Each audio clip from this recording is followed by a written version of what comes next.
अस्सलाम वालेकुम फ्रेंड्स, कैसे हैं आप सब लोग। उम्मीद है आप सब लोग खैर वाफियत से होंगे। मैं हूं अली रज़ा, आपका इंस्ट्रक्टर इस कोर्स में। वीडियो स्टार्ट करने से पहले मेरी आप सबसे एक रिक्वेस्ट है कि मेरा चैनल को सब्सक्राइब कर लें, बेल के बटन को रिंग कर लें और नोटिफिकेशन को ऑल कर लें ताकि आपको मेरी लेटेस्ट वीडियोस और अपडेट्स मिलती रहें। लीजिए आज का हम लेक्चर स्टार्ट करते हैं।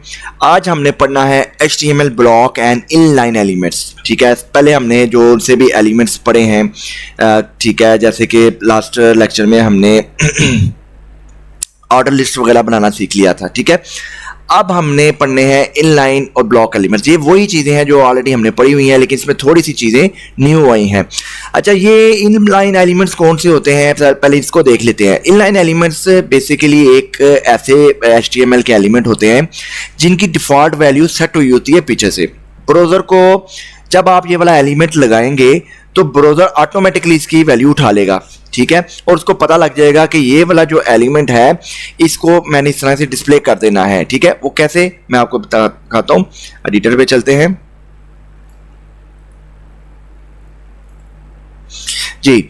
अब देखें, इनलाइन जो एलिमेंट होते हैं वो फॉर एग्जांपल आपको बताता हूँ, P एलिमेंट हो गया, H एलिमेंट हो गया, ये सारे इनलाइन एलिमेंट्स कहलाते हैं और ब्लॉक एलिमेंट्स भी इन्हीं को कहते हैं। अब देखें ना, एलिमेंट्स देखें, मैं P लिखता हूँ, P और कोई भी लिखता हूँ, दिस इज ए पैराग्राफ। ठीक है, मैं एक ये यहाँ पे लिख लेता हूँ और इसको बंद कर देता हूँ। अब मैं इसको कंट्रोल एस करता हूँ, जाता हूँ ब्राउज़र के ऊपर और इसको रिफ्रेश करता हूँ। अब देखें, ये ऑटोमेटिकली ये एक वैल्यू लिखी आ गई है, दिस इज ए पैराग्राफ। अब मैंने इसके ऊपर कोई स्टाइल शीट नहीं लगाई, कोई इसका फॉन्ट साइज नहीं लगाया, कोई इसका फॉन्ट स्टाइल नहीं लगाया। ब्राउज़र ने खुद ब खुद इसे लिख दिया है इस फॉन्ट के अंदर, दिस इज ए पैराग्राफ। तो इसका क्या मतलब हुआ? इसका मतलब ये हुआ कि जो इनलाइन एलिमेंट्स होते हैं उसको ऊपर कोई भी स्टाइल या फॉन्ट लगाने की जरूरत नहीं होती। जब आप उसको P लगाते हैं, P टैग लगा दिया या H टैग लगा दिया, तो क्या होगा कि वो ऑटोमेटिकली ब्राउज़र उसको समझ जाएगा कि इसकी ये पीछे से डिफ़ॉल्ट वैल्यू लिख देगा। हाँ, आप इसको चेंज कर सकते हैं। सारी बात है कि आपने जब इसको अपने वेबसाइट में यूज़ करना है तो आप अपने इसकी अपना फॉन्ट साइज, फॉन्ट का स्टाइल वगैरह अपने हिसाब से यूज़ करेंगे। उसके लिए फिर आप स्टाइल शीट को, CSS को इसके अंदर अप्लाई करेंगे। वो जैसे अप्लाई करेंगे इसका फॉन्ट भी चेंज हो जाएगा, कलर भी चेंज हो जाएगा और हर चीज़ आप अपनी मर्जी के मुताबिक कर सकते हैं। लेकिन अगर आप इसके ऊपर कोई चीज़ CSS नहीं लगाते, ना कोई स्टाइल का टैग लगाते हैं, तो ये जो इनलाइन एलिमेंट होंगे वो ऑटोमेटिकली आपने जो भी उसमें लिखे होंगे वो आपको शो करा देगा। उसको शो कराने के लिए आपको कोई एक्स्ट्रा से टैग लगाने की जरूरत नहीं पड़ेगी। और इसका एक और भी बड़ा कॉन्सेप्ट है। इसका और कॉन्सेप्ट क्या है कि ये इनलाइन इसलिए इसको बोला जाता है कि ये एक लाइन में ही होगा। अब फॉर एग्जाम्पल मैंने ये पैराग्राफ की एक लाइन लिखी है, अगर मैंने अब नहीं लिखनी है तो मुझे इधर ब्रेक का टैग लगाने की जरूरत नहीं पड़ती। ब्रेक का टैग क्या होता है? जैसे ये ब्रेक का टैग होता है। ब्रेक का टैग बेसिकली एक लाइन से दूसरी लाइन को पे जाने के लिए यूज होता है, कि यानी कि एक लाइन खत्म हो गया तो हमें बताने के लिए कि ब्राउज़र के आप दूसरी लाइन शुरू हो रही है, तो उसके लिए हम ब्रेक का टैग यूज करते हैं। लेकिन जब हम इनलाइन एलिमेंट यूज कर रहे हो तो हमें उसकी जरूरत नहीं है। अब आप देखें, मैं दोबारा से ये लाइन कॉपी पेस्ट करता हूँ, यानी कि एक और P वाला टैग लगाता हूँ, तो ये ऑटोमेटिकली खुद ब खुद नीचे चला जाएगा। तो इनलाइन एलिमेंट्स भी ऐसे एलिमेंट्स भी होते हैं जो कि आपका लाइन ऑटोमेटिकली नीचे चला जाएंगे। जैसे हम इस टैग को क्लोज करेंगे तो वो खुद ब खुद निचली लाइन में चला जाएगा। तो ये डिफ़ॉल्ट वैल्यूज होती हैं और ब्राउज़र इसको डिफ़ॉल्ट उठा रहा होता है। जो बेसिक ज़्यादातर इनलाइन एलिमेंट्स होते हैं जो कॉमन होते हैं वो P टैग हो गया, H1 टैग्स हो गए, div टैग हो गए, ये सारे टैग इनलाइन एलिमेंट्स और ब्लॉक एलिमेंट्स कहलाते हैं जी। अब आगे देखते हैं जी, ब्लॉक लेवल एलिमेंट्स। अच्छा, क्या था जी कि जैसे कि बेसिकली अगर आपने अपनी वेबसाइट के पेज के ऊपर ब्लॉक शो करवाने हैं, ब्लॉक का मतलब होता है एक सेक्शन, ठीक है, एक हिस्सा। ठीक है, फॉर एग्जांपल आपका ये वेबसाइट मैं आपको दिखाता हूँ। ये देखें, हमारी ये देखें वेबसाइट है, ये 1 2 3 ब्लॉक्स बने हुए हैं। पूरे का पूरा जो ये वेब पेज है मैंने ये 3 ब्लॉक्स के अंदर डिवाइड किया हुआ है। ठीक है, लेकिन ये मैंने जो 3 ब्लॉक्स लगाए थे वो हमने लगाए थे टेबल की मदद से। ठीक है, टेबल लगाया था तो इसमें एक ब्लॉक बना लिया था, एक TD का, ये दूसरा TD। अब अगर हमने टेबल के बगैर अगर इसको डिवीजन करनी है, इस तरह के ब्लॉक्स बनाने हैं जिधर हम कोई इमेज लगा सकें या टेक्स्ट शो कर सके, 1 2 3 4 5 6, उसके लिए हम कौन सा टैग यूज करते हैं? उसके लिए हम div टैग यूज करते हैं। अच्छा, ये बड़ा इंपॉर्टेंट डिफ टैग है और ये आपका समझना बड़ा ही ज़रूरी है, क्योंकि नेक्स्ट आपका जितना भी वेबसाइट पे काम होना है ना, वो डिफ टैग के ही अंदर ही होना है, क्योंकि हम टेबल वगैरह अब यूज़ नहीं करते। जब हम रिस्पॉन्सिव वेबसाइट बनाने जाएंगे तो उसके लिए हमें डिफ टैग ही यूज़ होता है। डिफ के अंदर हम क्लासेस बनाते जाते हैं और उसके अंदर उसकी क्लास बना के उसकी स्टाइलिंग कर दी जाती है, उसको डिज़ाइनिंग कर दी जाती है, CSS ऐड कर दी जाती है। और डिफ टैग आपको बताता है कि कॉलम आपने कौन सा रखना है, रो कौन सी बनानी है। वो हम बूटस्ट्रैप में अब यूज़ करेंगे। आप सिंपल एक बूटस्ट्रैप आपको मिल जाता है, डाउनलोड कर लेते हैं, उसको हम लिंक करा लेंगे और उसके साथ डिफ टैग की मदद से उस पर हम वो कॉलम वगैरह रो वगैरह लगाते जाएंगे, तो आपकी वेबसाइट ऑटोमेटिकली रिस्पॉन्सिव बढ़ती जाएगी। तो डिफ टैग बड़ा ही ज़रूरी है, ठीक है। अब डिफ टैग होता क्या है जी, कि डिफ एलिमेंट डिफाइंस ए डिवीजन और A section in the HTML element. क्या करता है जी, कि एक डिवीजन करता है पेज की, या आपका सेक्शन डिफाइन करता है। आप देखें ना, ये पेज की डिवीजन करेगा। ये मैंने 3 डिवीजन की हुई है, 1 2 3 और पेज नीचे से। तो ये अगर हमने इस तरह की डिवीजन बनानी है, इस तरह के ब्लॉक्स बनाने हैं, तो हमें डिफ टैग बनाना पड़ेगा। वो मैं आपको करके दिखाता हूँ कैसे होगा। अब ये देखें, अगर मैंने एक ब्लॉक बनाना है, मैं इसको डिव लूंगा, ठीक है, और डिफ में इसमें मैं कुछ डाटा वगैरह इधर से कॉपी कर लेता हूँ जी। ये डाटा मेरे पास एक पैराग्राफ पड़ा हुआ है, मैं इसको कॉपी कर लेता हूँ यहाँ पे और मैं इस डिफ टैग को क्लोज कर लेता हूँ, ठीक है। अब इसी तरह मैं एक और डिफ टैग ले लेता हूँ, ठीक है, और इसको कॉपी कर लेता हूँ। एक और 3 मैंने डिफ टैग लगा दी हैं। अब मैं देखता हूँ रिजल्ट क्या आया हमारे पास। अब ये देखिए, अब ये देखिएगा हमारे पास ये 3 बन गए हैं, ब्लॉक्स बन गए हैं। अच्छा, अब ये एक साथ ऐसे क्यों नहीं आए? वो इसलिए नहीं आए क्योंकि हमने इसके ऊपर स्टाइल शीट नहीं अप्लाई की।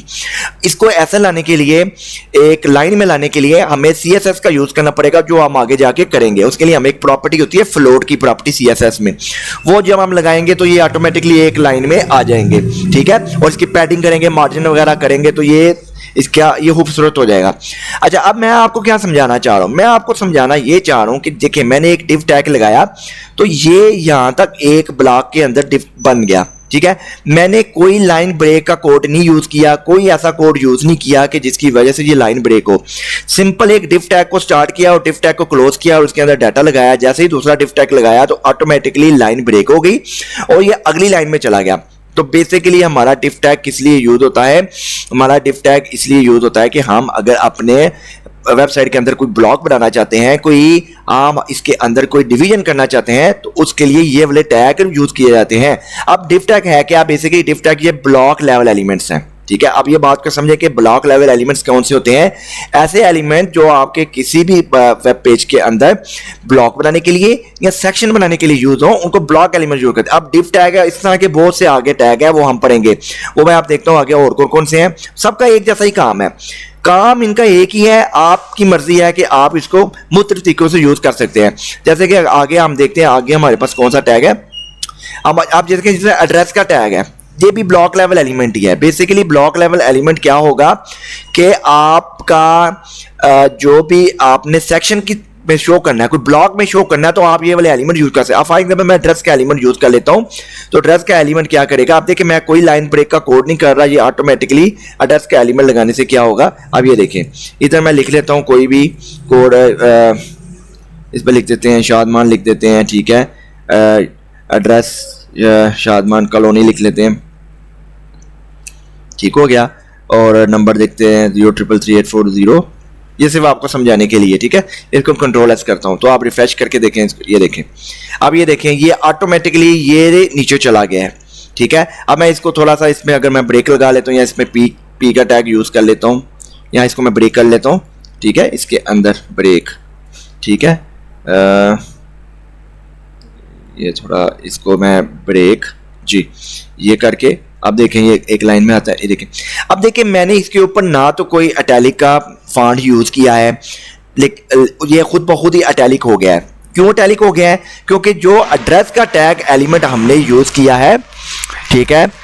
सॉरी, मैं ज़रा, मेरा ऑफिस इस लोकेशन पे है, यहाँ पे शोर वगैरह ज़्यादा होता है, तो इसके लिए माजरत। अच्छा, अब ये इसमें क्या है जी कि मैंने जोन सा ये शादमान कॉलोनी और ये नंबर लिखा है, तो इसका टैग ऑटोमेटिकली अटैलिक हो गया है और फॉन्ट में थोड़ी सी चेंजिंग हो गई है। वो क्यों हो गई है? वो डिफॉल्ट वैल्यू पे चला गया है क्योंकि मैंने एड्रेस का ब्लॉक लेवल एलिमेंट यूज किया है। जैसे ही मैंने आपको पहले भी बताया है कि जोन से ब्लॉक लेवल एलिमेंट्स होते हैं, इनकी कुछ डिफॉल्ट वैल्यू होती है जो कि ब्राउज़र ऑटोमेटिकली समझ जाता है। अगर आप इसके ऊपर कोई CSS का या कोई स्टाइल का अप्लाई नहीं कर रहे, स्टाइलिंग अप्लाई नहीं कर रहे, तो ये खुद ब खुद पीछे से इसकी जो भी इसकी डिफॉल्ट वैल्यू होगी उसको उठा लेगा। अब मैंने एड्रेस का जैसे ही टैग लगाया है उसने डिफॉल्ट वैल्यू पे चला गया है और उसने उसको इटैलिक शो कर दिया है। तो बेसिकली हम आज पढ़ रहे हैं कि डिफॉल्ट ब्लॉक एलिमेंट्स पढ़ रहे हैं जिसके अंदर जो भी आप एलिमेंट लगाएंगे वो बहुत उसको डिफॉल्ट वैल्यू पे उठा लेगा। तो हमने एक डिव पढ़ लिया, डिव बहुत जरूरी है, आगे क्लासेस वगैरह डिव में लगेंगी। फिर हमने एक एड्रेस का लगाया, अगर आपने एड्रेस वगैरह शो करना है तो अब एड्रेस का ब्लॉक लेवल एलिमेंट करके इसको इस तरह भी शो करा सकते हैं जी। आगे हमारे पास कौन सा आ गया, साइट का। अब ये भी वही चीजें हैं, ये सारी चीजें एक ही तरह की जा रही हैं, यानी कि आप साइड यूज कर लें, डिव यूज कर लें, एड्रेस यूज कर लें, तो ये सारे जितने भी एलिमेंट्स हैं ये सारे ब्लॉक बनाने के लिए यूज होंगे। आप इसको लगाते जाएं, अंदर आप इसकी स्टाइलिंग करते जाएं, स्टाइल में अंदर क्लास लगा के आप इसका फॉन्ट का जो भी आप करना चाहते हैं, पैडिंग मार्जिन वगैरह करते जाएंगे, वो अपनी जगह पे लगता जाएगा। इस तरह आर्टिकल टैग। अच्छा, आर्टिकल टैग बेसिकली ना ये ज्यादा तो यूज होता है ब्लॉगिंग के। अगर अक्सर आपने देखा होगा कि ब्लॉग की वेबसाइट खोले ना तो वहां पे आप आर्टिकल वगैरह लिखते हैं, तो बेसिकली जो पीछे ब्लॉग की जो बैकएंड में कोडिंग हुई होती है ना वो आर्टिकल टैग में अंदर डिवीजन की होती है। तो ज्यादातर ब्लॉगिंग की वेबसाइट बनाने के लिए हम आर्टिकल का टैग यूज करते हैं, ठीक है। इस तरह ब्लैक कोटा ये भी वही चीज है जिसके अंदर अगर आप लगाएंगे तो ये डबल कॉमास में आ जाएगी, ठीक है। तो ये आज का लेक्चर था, ठीक है। आज के लेक्चर में हमने देखा कि हम किस तरह से वेबसाइट पेज के ऊपर ब्लॉक लेवल एलिमेंट्स को यूज कर सकते हैं, यानी कि डिवीजन और ब्लॉक बना सकते हैं अपनी वेबसाइट पे। वो हम डिव के जरिए भी बना सकते हैं, आर्टिकल के जरिए भी या साइट के जरिए भी। तो ये सारे जो एलिमेंट्स हैं उनकी वर्किंग एक जैसी है। ये हम लगाएंगे, एक आपका बन जाएगा, ब्लॉक बन जाएगा। जिस तरह ये एक ब्लॉक बन गया। अब इस ब्लॉक को खूबसूरत करने के लिए हम इसके ऊपर स्टाइल शीट के पे जाके इसकी कोडिंग, स्टाइल का CSS की कोडिंग करेंगे, तो ये बहुत ही खूबसूरत और एक सिमेट्री में और एक शेप के अंदर आपको नजर आना शुरू हो जाएगा। इंशाल्लाह नेक्स्ट लेक्चर में हम फॉर्म यूज करेंगे। फॉर्म भी बहुत जरूरी है क्योंकि फॉर्म में आपको, अगर आपको अपनी वेबसाइट के अंदर कोई फॉर्म बनाना पड़ जाता है, कॉन्टैक्ट फॉर्म वगैरह, तो वो आपको पता होना चाहिए कि HTML में वो कैसे बनेगा। आज के लिए इतने काफी है, नेक्स्ट वीडियो के लिए इंतजार करें। अल्लाह हाफिज।